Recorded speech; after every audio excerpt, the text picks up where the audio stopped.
Okay, welcome back, Art22. Today is going to be pretty fun. We're going to be graduating from the constraints of our two-dimensional world that we've been living in with processing and moving into 3D. Um, uh, 3D is just a lot of fun to work with, and nice things about going from 2D to 3D is we don't actually have to change all that much from what we've seen before. But we do have to think about things in a slightly different way in terms of how we're imagining the space that we're creating objects in and geometries and especially how we're moving and rotating and things like that. So the first lecture of this week, we're just going to kind of get our feet wet with processing 3D, see how things are drawn, see how we rotate and how we translate and move around. Um, and we're also going to think about how our coordinate system is a little bit different. And then in the next lecture, we're going to take our particle system that we made in 2D and we're going to convert it into a 3D version. So we'll have this very cool three-dimensional kind of particle storm kind of thing going on, which will look really neat. Um, but first things first, let's think about kind of from a very high level, what are going to be some differences between how we've been thinking about space in our screen from 2D to 3D. So, up until now, we've kind of had a processing window that looked, something like this. And we just know that our origin is up here at 0, 0. We know that X was going across this way, getting bigger that way. And same with Y. Y started at 0 and got bigger going down. Now, this is no different in 3D, but now we have this third dimension, right? We have Z. So we had X, Y, now we have Z. So what is Z? Well, Z is actually going to be, if you can imagine, a line going straight out from your computer screen at you and then straight back behind it. That is going to be our Z-axis, so coming at you or going away. And now which one's positive, which one's negative? Well, by default, something coming towards you, popping out of your screen, that's positive Z. So Z is getting bigger as it comes towards you, and Z is getting smaller as it goes back kind of behind your computer screen. So it ends up being more like this. Those are X, Y, poorly drawn Z. Let's try that again. There we go. Z. And so that's how we're going to think about this third dimension, Z, as coming in and out of our screen. Now, the other big change that we're going to be doing from how we've dealt with things in 2D is that we're going to be relying more and more on ideas of translation and rotation. Now, we've seen that when we were moving objects in 2D, we oftentimes just kind of, I'll say globally, we updated X and Y. Maybe we did X++, Y++, but we did that sort of not really caring about the coordinate system as a whole. Like 0, 0 was always in the top left corner, and we just kind of moved things around within that rectangular 2D space. Now, we're going to start thinking about more where we want to set that origin. So we don't really want 0, 0 to be at the top left anymore. We want it to be right in the middle of our screen so that this kind of XYZ axis would be right here. So Z is coming out of our screen, going behind our screen. We still have X going this way, and we still have Y going this way. But we want that origin to not be in the top left corner anymore, but to be right in the middle, so that we're thinking about our screen as like a window into this 3D space, and that the center of it is right in the middle of our screen. That's kind of how we want to be thinking about things and get away from 0, 0 being at the top left. So in order to do that, we have to use an operation called translate. And we've seen it a little bit before, but we've kind of gone over it quickly. Translate is basically saying move that coordinate system to some new location. So translate it from one place to another. So what we're going to be doing right off the bat here with our example today is we're going to be translating our entire coordinate system from having 0, 0, 0 at our top left corner, and we're going to translate that, let's call it the origin. We're going to translate the origin from the top left corner right into the middle of our screen so that everything's kind of centered and makes a bit more sense. Now we're also going to see that rotation is a really important concept in 3D as well, because we have a 2D screen, but we're trying to see 3D objects. So in order to be able to actually simulate that idea of seeing a three-dimensional object, we're going to be needing to rotate around it so that we can see the different edges and faces and things like that. So today's example is going to be just showing a couple kind of introductory ideas about translation and rotation. Then we're also going to take a look at some of the 3D primitives that processing has for us. So we've seen 2D primitives like rect, ellipse, point, triangle, all that good stuff. There are some 3D primitives that are ready to go for us as well, and so we'll take a look at how we can use those. So let's jump in and get our first 3D environment set up and see how we can start making things move around and look interesting. All right, let's go for it.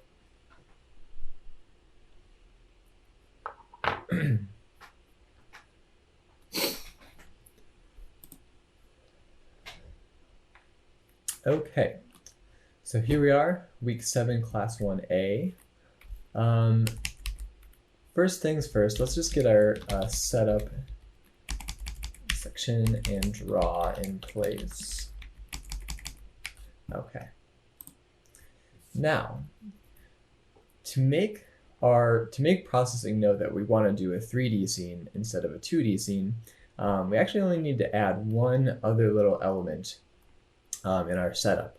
So normally we would say something like 600, 600 to create our size of our window. But now what we need to do is give it one more argument, which is P3D. So what this is it's telling processing, instead of using the default 2D renderer, we're going to use the 3D renderer for our scene.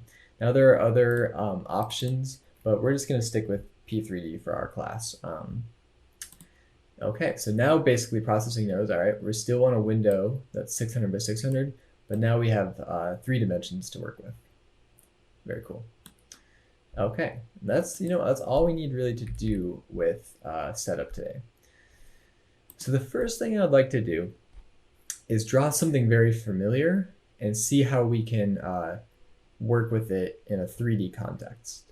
So what we're going to do is draw a rectangle, and then we're going to see how we can view this 2D rectangle in a 3D scene. So first things first, why don't we just get a background going? Let's make a white background. Let's just get some color here. Let's say stroke 0. Let's say fill. Oh, I don't know. How about a grayish 175? Cool. All right, now let's draw our rectangle. So rect, I'm going to say 0, 0. Why don't we make it like 200 pixels by 150 pixels? And I also want to do, we've seen this before, but I want the rectangle mode to be centered so that this location 0, 0 is at the center of the rectangle and not at one of the corners, which is the default. Okay, let's just draw this and see what we get.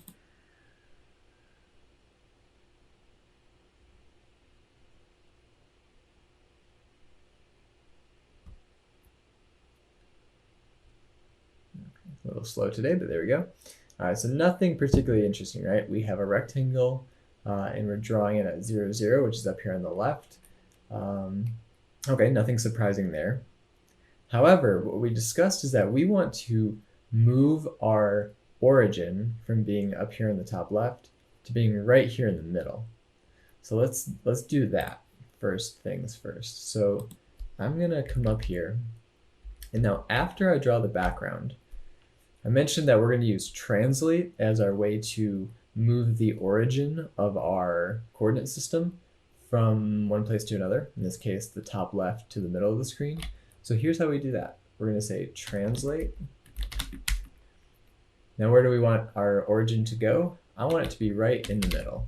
Width divided by 2, height divided by 2.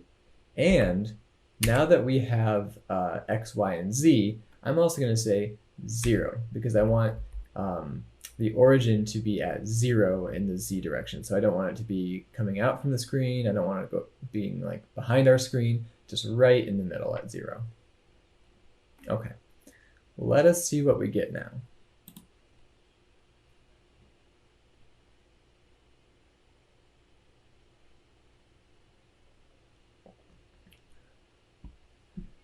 There we go. Okay, so now we still are drawing our rectangle at 0, 0, but because we have translated our entire coordinate system, the origin, from this top left corner to the middle of our screen, 0, 0 is now at the middle of our screen. So now when we draw 0, 0, it's right there in the middle, which is exactly what we want.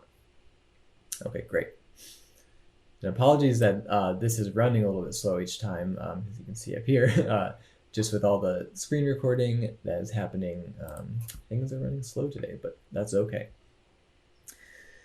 Okay, so that's translate. So we've now, let's make a comment here. Move origin from top left corner to the middle of the screen, of the window. All right, so this is our method for moving the origin to the middle of our screen. Good, good, good. Okay. Now, right now, we're not really getting any of the 3D-ness of what we could do, right? We're still just seeing this rectangle kind of flat, like we would in 2D. So what we want to do is to start to see the 3D nature of it. Okay.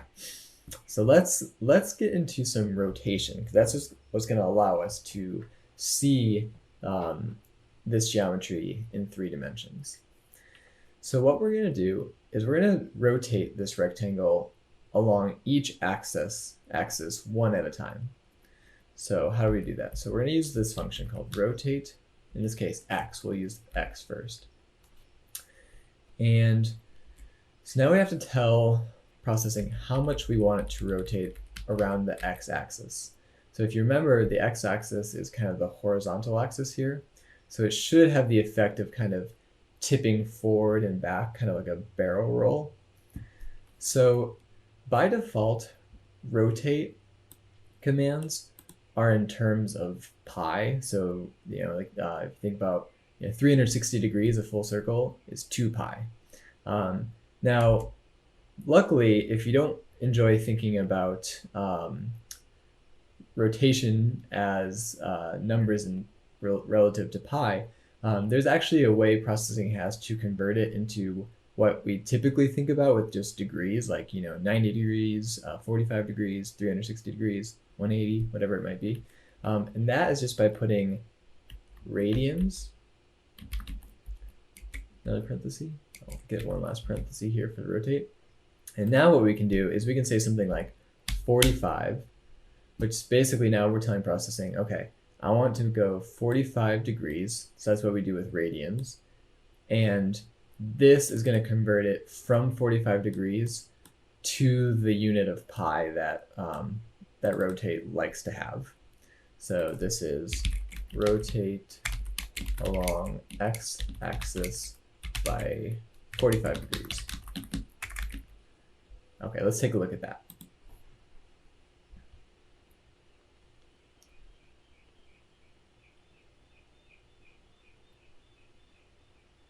Okay, so you see now that we have kind of tipped it backwards or forwards. It's kind of hard to say. It's one of those perspective things. But we definitely now have, it's not kind of our flat normal rectangle. It has rotated along one of the axes.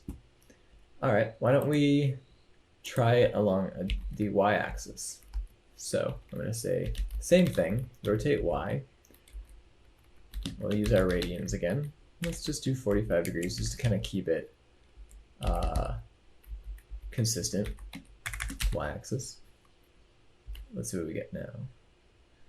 Oops. Oh, forgot to make that a comment.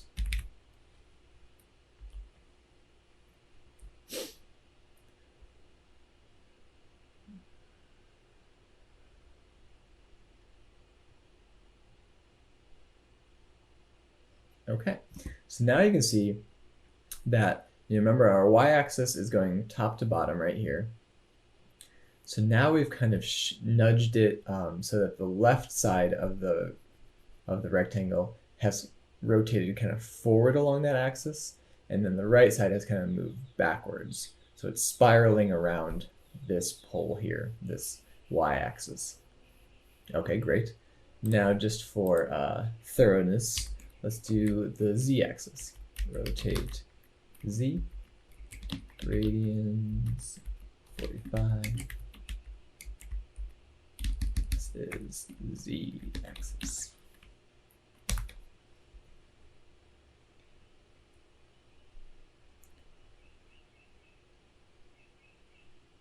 Okay, and there we have it. So now, if you remember, the z-axis is the one that's coming out from the screen and going back into the screen. So the effect of this is basically twirling around kind of like a clock face, where it's swirling around this center line that's coming out from the screen. So that is our Z rotation. Let's just see them all together, and then we're going to see how we can make this rotation not like a static thing, but continually rotating.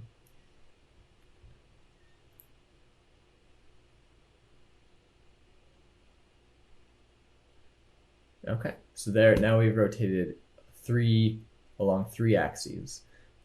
We rotated X, Y, and Z all by 45 degrees.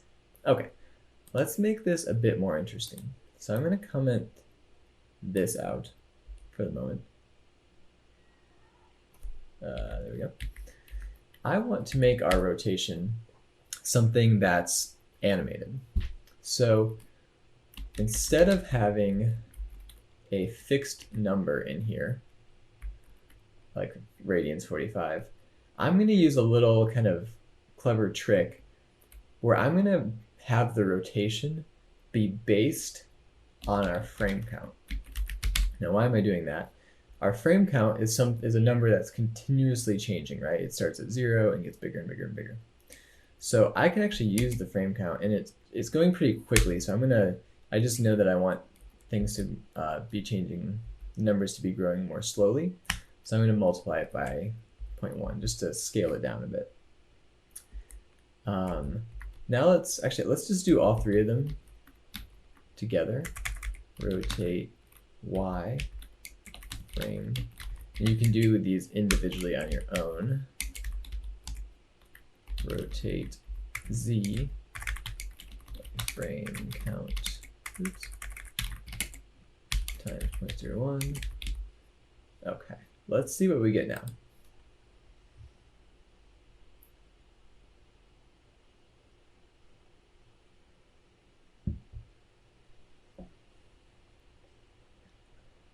There we go. So now each axis is rotating by a number that's getting bigger and bigger and bigger. So before we rotated by just a fixed number, so it wasn't moving at all. Each time our draw loop happened, we just translated back to the middle and rotated by 45 degrees. And that was kind of static. Now what we're saying is every time the draw loop happens, still translate to the middle of the screen, place our rectangle there, but have the rotation of each axis be based on this frame count number, which is getting bigger and bigger and bigger as our sketch runs. So that's how we're able to get this continuous animated rotation. And so this is kind of the first preview of how our 3D scene is really operating, even though we have a 2D geometry here. Soon we'll see some 3D primitives, but already we're able to take this 2D rectangle and treat it in 3 dimensions. Okay, so let's do one more thing with rotation here.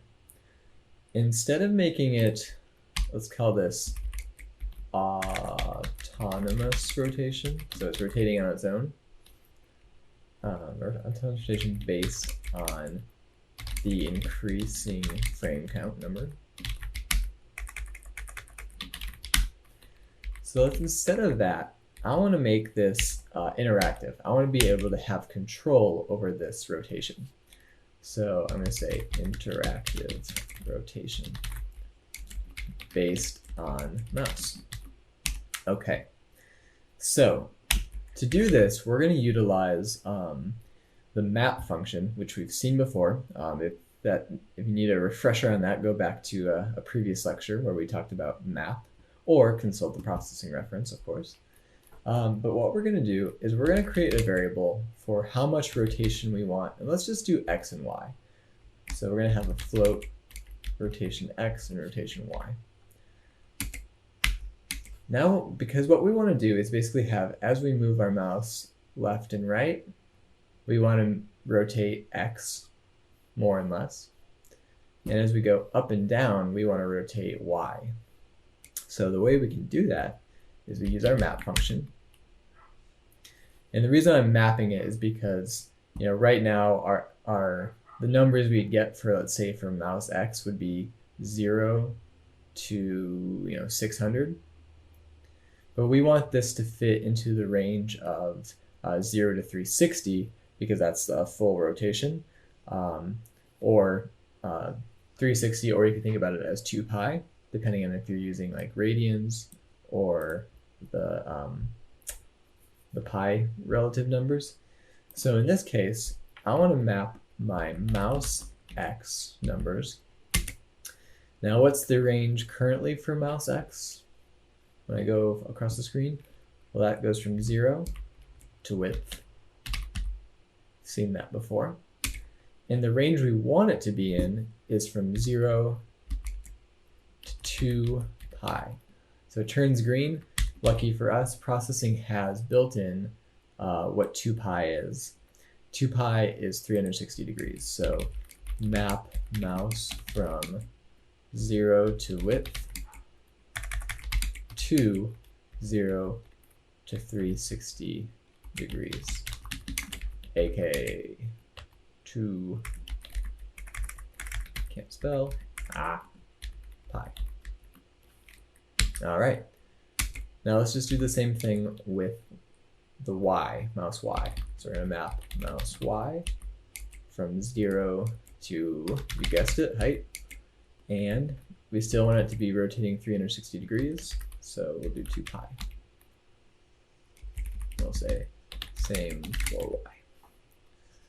Okay, and so now that we've created these variables that will have how much we're actually rotating it, we need to use them. So we'll say rotate x by our variable rotation x, and rotate y by our y rotation variable.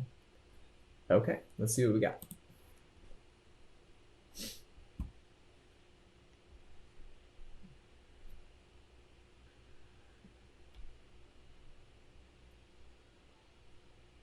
Okay, great. So now we see that my mouse is now controlling the rotation. So let's see if we can highlight what we've done here. So I'm going to put my mouse right in the middle, so we shouldn't see any rotation.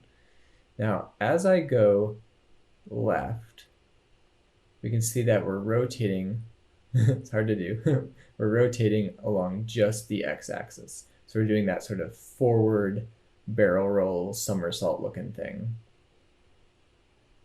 Now we're rotating back. Hard to keep it in the middle. There we go. Cool. Now if I go back to the middle, so no rotation, and I start to go up, we can see that we're rotating around the y-axis now. So we're doing that kind of twirl.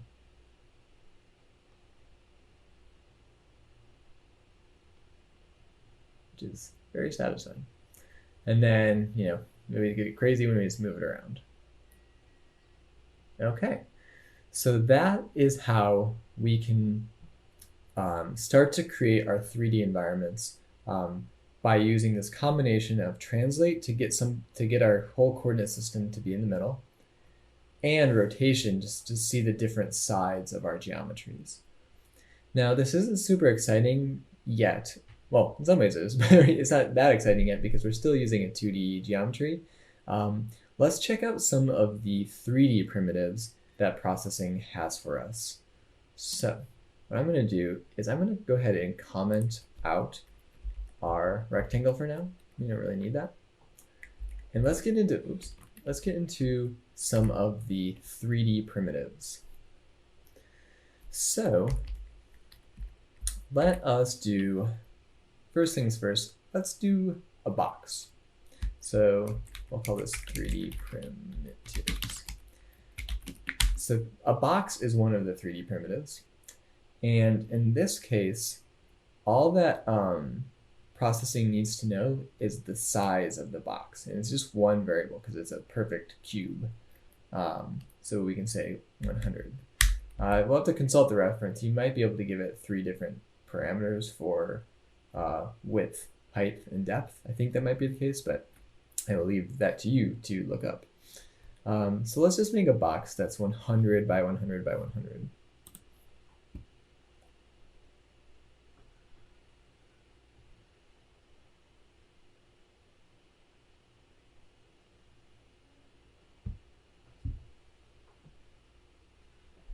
Okay. And we still have our rotation set up by the mouse. And now we see we have our box that's rotating around. Excellent. Okay. Let's do the same now for sphere. So that's the other really handy, let's make it 150. That's the other really handy 3D primitive that we have. So let's take a look at that, both those together.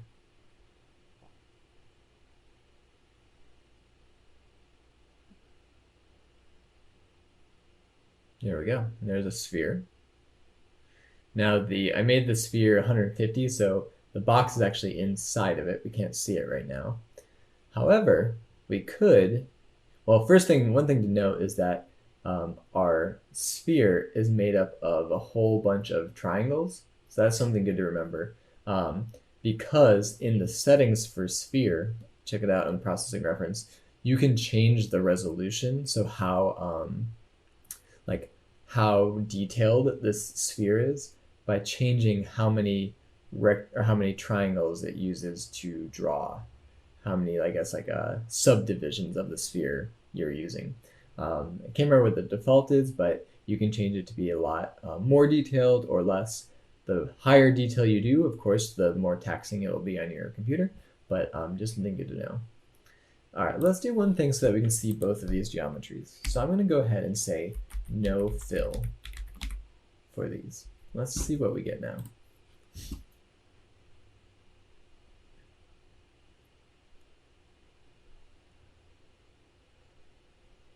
Okay. Well, first of all, that looks very cool. But second of all, now we are just seeing the stroke of these geometries. So we have our sphere comprised of all those triangles, but we can see through it to see our box inside of there. Kind of messes with your eyes a little bit, but they are both inside there. Cool. Okay. So let's talk about one other important concept for dealing with objects in 3D. So if you notice, we currently have one translate and then a set of rotations that is applying to the entire scene, right? Like everything I draw in here so far has been associated with the center of our screen, this translate with height 0, and this particular rotation. So if I just kept drawing more and more things, all of them are going to be located at this origin, middle, middle, middle, and they're all going to be subject to this rotation. Well, that's all, well and good, but like if we want to have objects moving around independently of each other, we're going to need to do something different, right? Like if, for example, if I wanted to draw these two 3D primitives, and I want them to be in the middle and behaving like they just were, but I also want maybe another box that is doing something totally different. Maybe it's moving around, maybe it's rotating, or maybe it's not rotating. How about? How can we do that? Okay, so this is going to call into play something that we've also kind of briefly touched on, and I've told you that we get to it later in the course. Well, here we are. So we're going to get into this idea of something called push matrix and pop matrix. All right, what on earth does that mean? So basically, push matrix and pop matrix is kind of like putting boundaries and saying whatever we put inside of here is going to be isolated from all the other types of things we might do outside of there. Or maybe a better way to put it is actually any rotations and translations and scaling and things we do inside of here won't affect the rest of this stuff.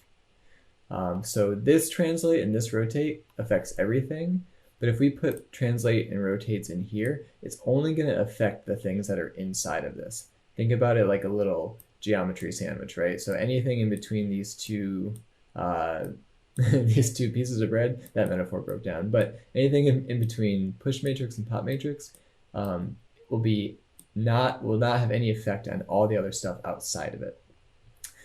And that is how we're going to be able to say create another geometry and have it moving, let's say across the screen, but not having an impact on all this other stuff. So let's put that into practice here. So what I want to do is I'm going to come up here and create a variable x, y, and z. So let's call it float x, y, z. And these are going to be coordinates for a box. Okay. So what our goal is going to be is we want to still have our other box and our sphere be in the middle and rotating like they already have.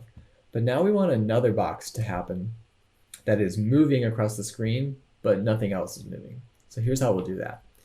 So first things first, we're going to translate again, but now we're going to translate to x, y, and z, which is the coordinates for this box. Now by default, since I didn't set these to anything, they're all 0, 0, 0, which is the same for our box and sphere. Those are at 0, 0, 0 as well. Because remember, we've moved our origin to the middle and then put these at that spot, 0, 0, 0. Okay, so by default, these are 0, 0, 0. And now let's just make it a little different from our other box. We'll fill it with the color black. And let's make another box. How about this one's just 20 pixels width, height, depth. Okay. So let's just draw this first and see what we get.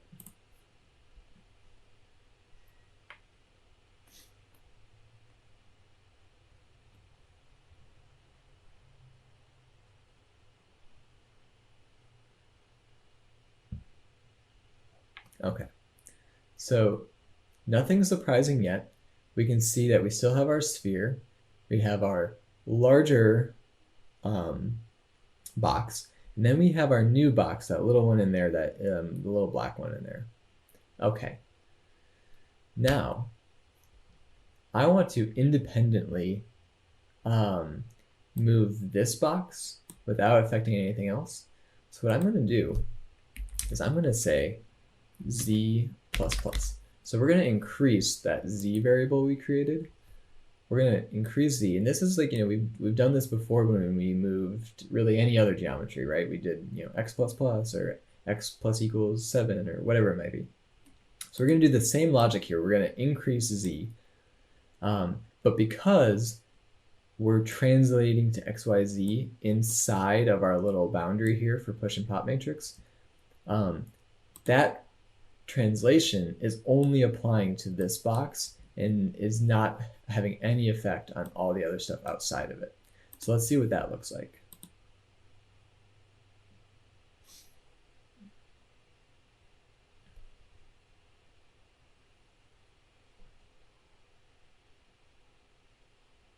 Okay, so now I'm going to rotate a bit. So now we can see that our little box is flying off into space. Go box. So But you also notice that the rotation is still affecting everything, which is what we wanted, right?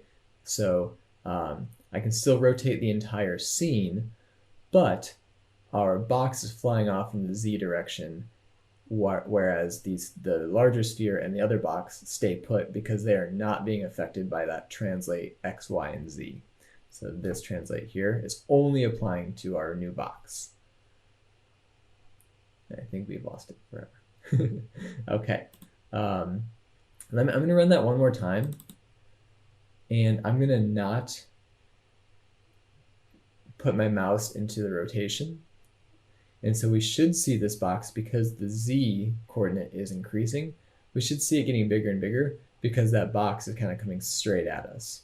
So without any rotation, we are sort of on the z-axis, and there it goes. It kind of went straight through us. If I were to rotate around, we might be able to see it, perhaps. Maybe not. Oh, there it was. There we go. So now we can kind of see it flying off in the z direction. Okay. All right, so quick review. We had this translation and this rotation. We'll call it kind of our global translation and rotation. So this is something that's affecting the entire scene, right? That all of these rotations affected the entire scene, as did this translation. However, we had a specific translation that only affected this box because of our little boundaries of push matrix and pop matrix. And we could have put another rotation inside of here that also would have only affected the box and nothing else.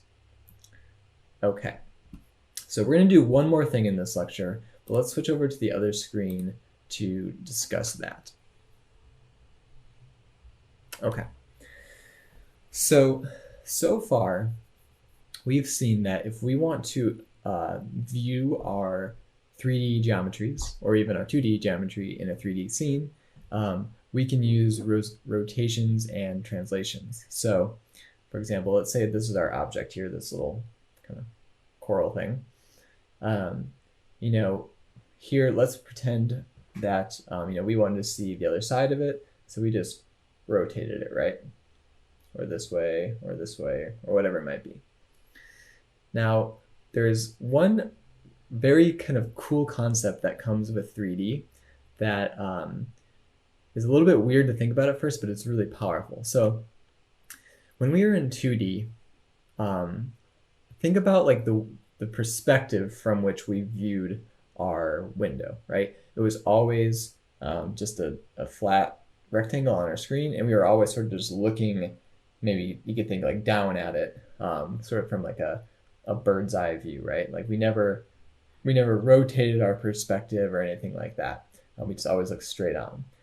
However, now that we're in 3D space, we can not only rotate and translate the objects, but we can also rotate our perspective. So in graphics and a lot of other contexts, we think about the perspective from which we're looking at an object as the camera. So, all right, here we go. Camera. So, not only can we move the objects around, but we can also move our camera around. So let's say, for example, we're looking at the front side of this coral. Maybe here's the camera. If we want to see the back side of it, right, we could just rotate the object, and there we go. Or we could keep the object straight and rotate the camera. Now, what's the difference? Well, they give you the same effect, and sometimes it's actually hard to know which one's happening without any kind of reference. But for our purposes, generally speaking, we're going to have like the rotation and translation of our objects as part of like their movement. So for example, remember we had the particle system where each particle was moving around. So each of those particles will have their own translate, and maybe they're rotating too. And that's more about their sort of specific movement inside of the scene. And we're going to rely on our camera translation and rotation to be more about like, how do we want to observe this scene?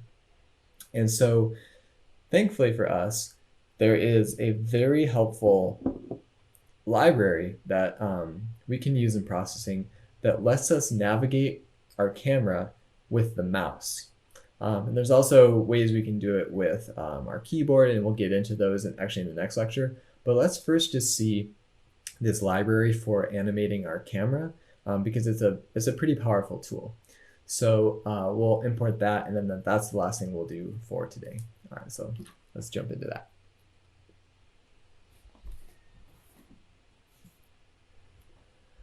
Okay, so what I'm going to do, first things first, is I'm going to just comment out where we're actually rotating. So we're no longer going to rotate our geometries at all. They're just going to be completely fixed. So let's make sure that that's true.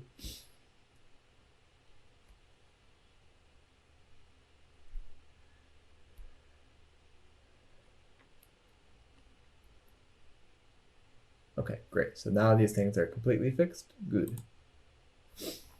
All right, so we saw last week that to import a library, we first need to download it. So import, you would go to add library. Pops up over here. Now the library we're going to be looking for is called PeasyCam, like easy peasy. And there it is. So I've already downloaded it, but you would click on it and you would hit install if you didn't already have it. And again, sometimes you might have to restart. Maybe it'll work, maybe not. But just if it doesn't, restart processing. You should be good to go. So once that's installed, what we can do is we can go to File, Import Library, and we scroll down to PeasyCam. There it is. Now it's imported that for us. Great. Now we just need to do a couple things to get it set up. Really just 2 lines of code, actually. So first we just need to create an kind of initialize our camera. So we're going to say PeasyCam. And now we need a name for the camera. I'm just going to call it Cam. So we're going to initialize our camera object. Now we need to set up the initial parameters for Cam. So we're going to say cam equals new PeasyCam. This should kind of look like our class stuff, right? Like we have a class of PeasyCam that we called Cam, and now we're setting up the initial stuff for it. Now there's a whole bunch of arguments we can give to PeasyCam.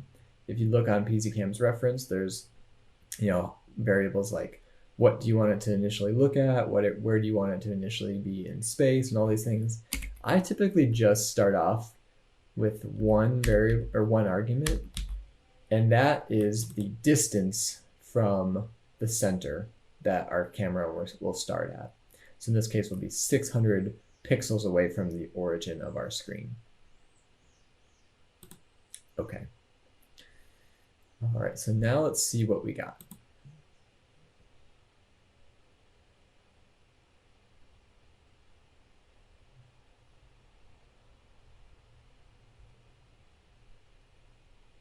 Okay, there we go.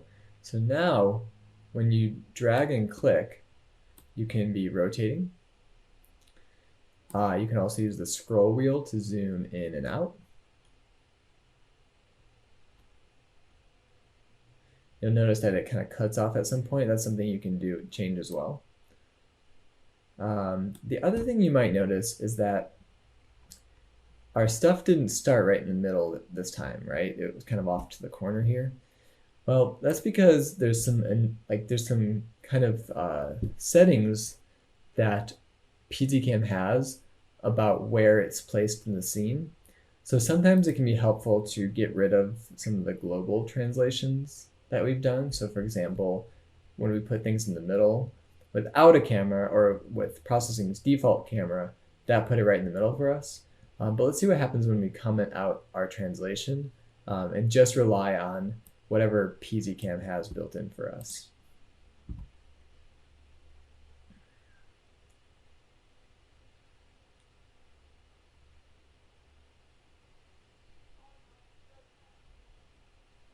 Okay, there we go. So you can see that PeasyCam kind of already has what we did, that translate to the middle, built in. So if you're using PeasyCam, I usually don't end up having any global translation that's affecting everything. And now we can see that we can kind of scroll inside of our sphere, which is kind of cool. We're inside of both the sphere and the box, and we see our other box floating away. I think you can also kind of, there's other mouse functions here. You can, if you have a trackpad especially, you can kind of, I don't know what the correct word is, but kind of slide left and right and things like that. But this PiezoCam makes things very easy for us to interact with 3D geometries. Now, the one thing to note, again, is if we were just to look at this, we might not exactly know, is the sphere rotating or is the camera rotating? You can't really tell, honestly, just by looking at it. But it's good for us to know that, in fact, this geometry isn't rotating. It's the camera that we're moving around with PiezoCam.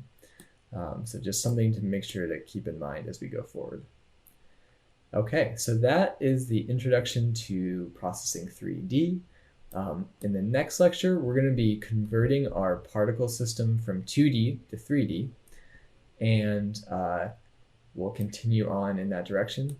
And then in the last sort of section of our 3D series, we're going to be talking about more interesting things like lighting and textures and how to import 3D objects like files as well. So we're not only limited to the 3D primitives, but we will talk about that in the next one. All right, thanks everyone.